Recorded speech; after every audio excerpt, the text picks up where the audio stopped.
अपने हाथों को उठा के बोलो, खुदा बाप तूने मेरे बोझ को क्रूस पर उठाया ताकि मैं आसान जीवन जीऊं, मैं दबा और कुचला हुआ ना रहूं। तूने इस वचन को पूरा किया जो तूने कहा था कि हे दुनिया के थके हारे और बोझ नीचे दबे लोगों मेरे पास आओ और मैं तुम्हें विश्राम दूंगा। तेरे जीवित नाम में पिता आज की इस वचन को तेरे हाथों में सौंपते हैं। तेरे लोग इस वचन को सुने और बोझों से आजाद हो। प्रभु यीशु मसीह के पवित्र और सामर्थी नाम में हम मांगते हैं, आमीन आमीन। हालेलुया। तारीफ करो जोर से जोर से जोर से जोर से आज के वर्ड के लिए। खुदावंद का आत्मा जो चर्च में कर रहा है, खासकर पिछले कुछ हफ्तों से लगातार जो ग्रेस चर्च पे उतरी है, उस ग्रेस के लिए मेरा बिलीव है कि खुदावंद अपने मकसद के तहत ऐसा करता है। खुदावंद अपनी लास्ट दिनों में, इस कटनी के दिनों में अपने लोगों को छूकर उन्हें डिलीवर करके उन्हें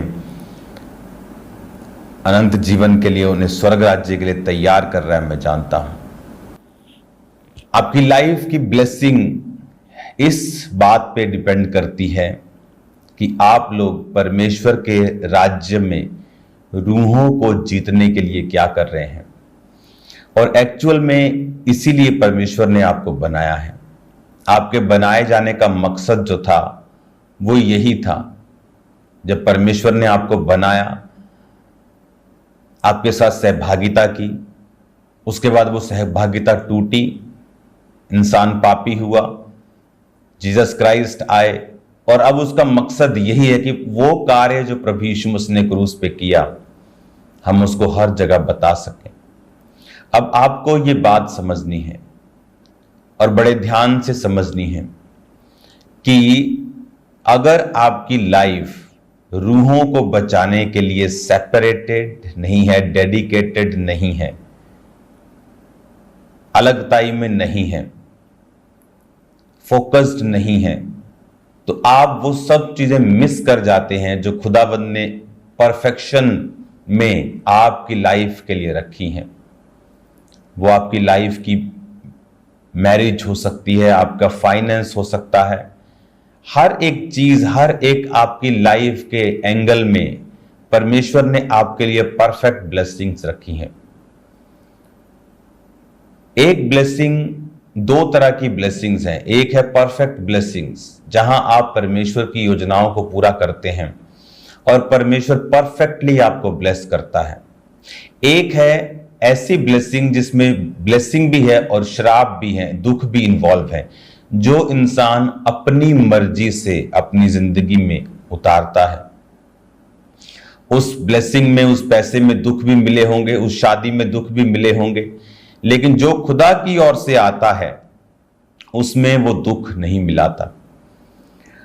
लेकिन क्या है परमेश्वर का हार्ट कि आप वो कर सकें और परमेश्वर से परफेक्ट लाइफ जी सकें, उसको ले सकें, क्योंकि परमेश्वर ने आपको आशीषों और श्राप दोनों के लिए नहीं चुना है। उसने आपको ब्लेसिंग्स के लिए ही चुना है। अब जब परमेश्वर ने एक अपने नबी को बोला कि तुम, जब लोग तुम्हें पैसा देकर इजराइलियों को श्राप देने के लिए बुलाएं तो मत जाना, तो ये परमेश्वर की, उसकी लाइफ के लिए परफेक्ट विल थी। लेकिन वो ढीठ था, लालची था वो नबी। और बाइबल कहती है कि अंदर वो बार बार प्रभु से, प्रभु मैं चला जाऊंगा, प्रभु मैं ऐसा नहीं बोलूंगा, प्रभु मैं चला जाऊंगा, क्योंकि परमेश्वर को मालूम था कि ये जाएगा। तो बार बार परमेश्वर से विनती करता है, मैं जाऊं। परमेश्वर ने कहा ठीक है चला जा, पर श्राप उन्हें मत देना। परमेश्वर की परफेक्ट विल वही थी कि तू मत जा, लेकिन वो परफेक्ट विल में ना रहकर नीचे की इच्छा में गया, जहां परमेश्वर के श्राप भी हैं और आशीषें भी हैं। और बाद में अगर आप उस नबी की जिंदगी को देखेंगे तो उसने श्रापों को हासिल किया।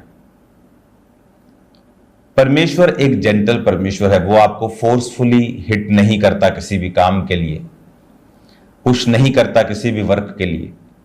लेकिन क्या आपकी जिंदगियां परमेश्वर के सुसमाचार के लिए, सोल सेविंग्स के लिए, रूहों को बचाने के लिए क्या डेडिकेटेड हैं? चाहे आप डॉक्टर हैं, चाहे आप बिजनेसमैन हैं, चाहे आप होम मेकर हैं, हाउसवाइफ है, कुछ भी नाम दे दीजिए, लेकिन क्या आपकी लाइफ का जो मेन फोकस है वो रूहों को बचाना है या नहीं? जब आपकी लाइफ का मेन फोकस कि आप बिजनेस कर रहे हैं, लेकिन बैक ऑफ योर माइंड, आपके दिमाग के पीछे यही चल रहा है कि ये खुदावंद की महिमा के लिए है, मैं इस जगह पे जाऊंगा और सभी डॉक्टर्स को बचा लूंगा, मैं ये बिजनेस करूंगा, सब अपने व्यापारियों को यीशु मसीह के बारे में बताऊंगा, मैं इस पैसे को परमेश्वर के लिए इस्तेमाल करूंगा, चर्च में ये काम होने वाला है, मैं ये काम करूंगा, मैं ये टीवी प्रोग्राम का हिस्सा बनूंगा, मैं इसको स्पॉन्सर करूंगा। ऐसी चीजें आपके माइंड में, आपके दिमाग में होनी चाहिए। तब फिर आप समझते हैं इन चीजों को कि परमेश्वर ने आपको ब्लेसिंग देना स्टार्ट कर दिया है जब आप इस तरह से सोचना और चलना। कुछ लोग सोचते हैं पर करते नहीं, सोचते हैं अपने बिजनेस को डेडिकेट कर देंगे, लेकिन कभी टाइथ नहीं, कभी ऑफरिंग्स नहीं, कभी सैक्रिफिशियल गिविंग्स नहीं, और इसी वजह से वो परफेक्ट लाइफ जो प्रभु उन्हें देना चाहता है उनकी लाइफ में नहीं आती। क्योंकि जब आप सोल सेविंग में मैं हूं और आप हैं, तो हमारी ब्लेसिंग्स दूसरों से कहीं अधिक होंगी। कई पास्टर सेवकाई में होकर भी सोल सेविंग का नहीं सोच रहे हैं। इमेजिन करो, आप खुद पास्टर हैं लेकिन सोल सेविंग का कोई चांस नहीं है। वो जगह ले ली, वो बेच दी, बस दैट्स इट। उधर चले गए, वो काम कर लिया, उससे मिल लिया, लेकिन उन्हें मालूम नहीं कि उनका मेजर प्राइम पर्पस परमेश्वर ने किस लिए उनको चुना है। अगर आपकी लाइफ सोल सेविंग के लिए डेडिकेटेड है, आप मिस नहीं करेंगे जो परमेश्वर ने आपके लिए रखा हुआ है। आपको प्रेयर्स करनी है सब चर्च मेंबर्स को सोल सेविंग के लिए, खुदावंद के प्लान्स जाहिर हों जो 2024 के लिए परमेश्वर मुझे दे रहा है, उनके लिए सब फंड्स, उनके लिए सब चीजें परमेश्वर उनका इंतजाम करे, क्योंकि वो बहुत एक पावरफुल परमेश्वर की कमांड है जो परमेश्वर ने मुझे दी है करने के लिए। हजारों और लाखों और करोड़ों रूहें उससे बचाई जाएंगी। हालेलुया। रेडी रहो, अपनी लाइफ को इस तरह का बनाओ, इस तरह का सेपरेशन में, डेडिकेशन में, फोकस लाइफ रखो कि आप सोल सेविंग कर सके। आप बाइबल में देखेंगे जहां जहां सोल सेविंग जिस चर्च का मेन मकसद था, वहां रूहें भी बचती थी, वहां मिरेकल्स भी होते थे, वहां लोग दरिद्रता से, गरीबी के श्रापों से आजाद भी होते थे। हालेलुया। बहुत तरह की ट्रेन्स हैं दुनिया में। मुझे याद है एक बार बहुत बचपन में मैं एक ऐसी ट्रेन में था जो हर छोटे से छोटे गांव में भी रुक के जा रही थी, और जहां 1 घंटे में पहुंचना चाहिए था 1.5 घंटे में, वहां 2.5 घंटे में वो पहुंचा रही थी।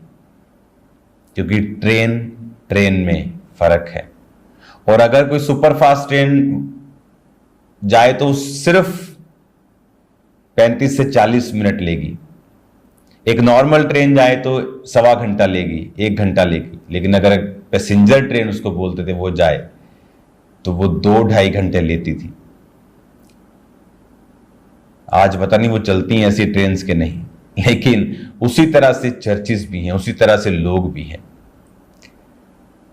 आपने किस ट्रेन में जाना है कि जो अपने मकसद में दौड़ती और फास्ट है, या आपने उस ट्रेन में जाना है जहां हर छोटे कामों को और बेफालतू चीजों को हम करते जा रहे हैं। अगर हम सोल सेविंग में अपना हार्ट, अपना तन मन धन परमेश्वर को दे देंगे तो वो आपकी हर एक एरिया के ऊपर बरकत को रखेगा और शैतान आपकी जिंदगी में काम नहीं कर पाएगा। Hallelujah. God bless you all. मेरा बिलीव है कि आप सब लोग अपने बच्चों से लेके, बुजुर्गों से लेके, बिजनेस से लेके, कैरियर से लेके, जॉब से लेके, हर एक चीज को फोकस, उनकी ताकत, उनका मकसद सोल सेविंग रखेंगे। और आप सेम नहीं होंगे। फिर आप देखेंगे आपके बच्चे बिगड़ेंगे नहीं, फिर आप देखेंगे आपके फाइनेंस बिगड़ेंगे नहीं। परमेश्वर उनको सीधा रखेगा, अपनी बरकत आप पे रखेगा, आपके परिवारों के ऊपर रखेगा। मैं आपको परमेश्वर की आत्मा की प्रेजेंस के नीचे छोड़ता हूं। God bless you all. आप ब्लेस हैं यीशु मसीह के नाम में। हजारों टेस्टिमनीज आ रही हैं यीशु मसीह के नाम में। आपकी लाइफ को परमेश्वर टच कर रहा है यीशु मसीह के नाम में। शाम की प्रेयर माउंटेन की प्रेयर्स को अटेंड करना नहीं भूलना। आपको मालूम है आप सब लोग जिन्होंने प्रेयर कार्ड भरे थे वहां पे आ रहे हैं, वहां पे प्रेयर्स कर रहे हैं, हेवनली एक्सपीरियंस को आप ले रहे हैं। आप सेम नहीं है यीशु मसीह के नाम में। अपनी आंखों को बंद करें, खुदावंद ने ब्लेस कर, इनकी हदों को बढ़ा, सोल सेविंग के लिए इस्तेमाल कर। प्रभु यीशु मसीह के नाम में हम मांगते हैं, आमीन। Thank you Lord. God bless you all. जिस तरह आपने परमेश्वर के गहरे भेदों को सुना, तो